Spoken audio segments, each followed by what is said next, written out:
தமிழகத்துல அண்ணன் நீங்க எந்த ஊர் அப்படிம்பாங்க. நான் அண்ணன் கரூர் பக்கத்துல சின்னத்தரவன் பக்கத்துல தொட்டமுட்டி.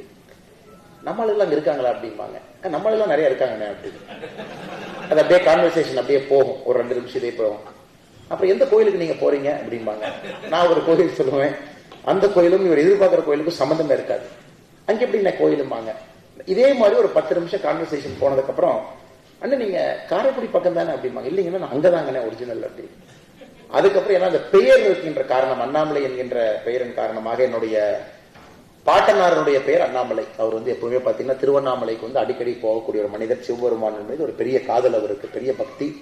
அதன் காரணமாக அண்ணாமலை என்கின்ற பெயரை எனக்கு சூட்டியிருக்கிறாங்க. அது கொஞ்சம் எங்களுடைய கம்யூனிட்டியோ அல்லது நான் இருக்கக்கூடிய பகுதியோ, இந்த கொங்கு பகுதியில் அண்ணாமலை என்கின்ற பெயர் கொஞ்சம் அரிது. ரொம்ப சிவபக்தர்களாக இருந்தால் அண்ணாமலை வைப்பாங்க, பொதுவான பெயர் கிடையாது.